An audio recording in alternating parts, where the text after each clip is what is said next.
ಎಲ್ಲರಿಗೂ ಕ್ರಿಸ್ಮಸ್ ಹಬ್ಬದ ಶುಭಾಶಯಗಳು ಮಾಡುತ್ತಿರುವ ಈ ನಿಮ್ಮ ವಿಮಿ ಬ್ಲಾಗರ್ ಅಂತ ಹೇಳುತ್ತಾ ಹಾಗೆ ಅಡ್ವಾನ್ಸ್ ಹೊಸ ವರ್ಷದ ಶುಭಾಶಯಗಳನ್ನು ತಿಳಿಸುತ್ತಾ ಇವತ್ತಿನ ಬ್ಲಾಗ್ ಸ್ಟಾರ್ಟ್ ಮಾಡೋಂತ ಬರ್ರಿ.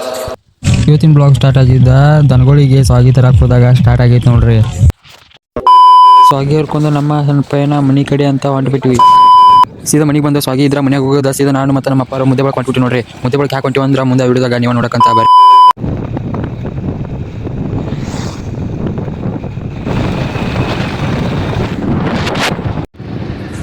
ಅಂತೂ ಇಂತೂ ನಾವಂತೂ ಮುದ್ದೆ ಒಳಗೆ ಕರಿ ಚಡಾಗಿ ಬಿಟ್ಟೇವೆ ನೋಡ್ರಿ. ಈಗ ಮುದ್ದೆ ಬೇಳಕ್ಕೆ ಯಾಕೆ ಬಂದೀವಿ ಅಂತ ಹೇಳ್ತೀವಿ ಬರ್ರಿ. ಸ್ವಲ್ಪ ಅಂಗಡಿ ಮಾಲ್ ತರದಿತ್ತು, ಅದ್ರ ಸಂಬಂಧ ಬಂದಿ ನೋಡ್ರಿ. ಅಂಗಡಿಯಾಗಿದ್ರೆ ಎಲ್ಲ ಮಾಲ್ ತೊಗೊಂಡು ಹೊಳ್ಳೆ ಪ್ಯಾಕಿಂಗ್ ಮಾಡಕತ್ತೀವಿ ನೋಡ್ರಿಪ್ಪ. ಅಂಗಡಿಯಾಗಿದ್ರೆ ಎಲ್ಲ ಮಾಲ್ ಪ್ಯಾಕಿಂಗ್ ಮಾಡಿ ಅಲ್ಲೇ ಇಟ್ಟು ಮತ್ತೆ ನೆಕ್ಸ್ಟ್ ಅಂಗಡಿಗೆ ಹೋಗಿ ಒಂದು ಒಳ್ಳೆಣ್ಣೆ ಬಾಕ್ಸ್ ಎತ್ಕೊಂಡು ಹೊಂಟ್ಬಿಟ್ಟು ನೋಡ್ರಿಪ್ಪ ಮನೆ ಕಡೆ. ನಮ್ಮಪ್ಪ ಇದ್ರೆ ಸ್ವಲ್ಪ ಅಂಗಡಿಗೆ ಮಾಲ್ ಹೆಚ್ಚಿಗೆ ತೊಗೊಂಡು ಕೇರೆ ಬಸ್ನಾಗ ಬಂದ್ರಿ. ನಾ ಇದ್ರೆ ಬೈಕ್ ತೊಗೊಂಡು ಹೊಂಟ್ಬಿಟ್ಟು ನೋಡ್ರಿ ಒಬ್ಬನ ಊರ ಕಡೆಗೆ. ಈಗಿದ್ರ ಕುಡಲ್ ಸಂಗಮ್ ಸನೆ ಮಾಡಿಬಿಟ್ಟಿನ್ರಿ. ಕುಡಲ್ ಸಂಗಮ್ ಬಿಟ್ಟು 3 ಕಿಲೋಮೀಟರ್ ಐತ್ರಿ ನಮ್ಮೂರು. ಸಣ್ಣ ಹಳ್ಳಿ ರೀ, ಒಳಕಲ್ಲದೀನಿ. ಮನೆಗೆ ಬಂದು ಅಂಗಡಿಯಾಗೆಲ್ಲ ಮಾಲ್ ಜೋಡಿಸುತ್ತಲಿನ ಟೈಮು ಹೊತ್ತು ಮುಣಿಗ್ಬಿಟ್ಟೈತೆ ನೋಡ್ರಿ.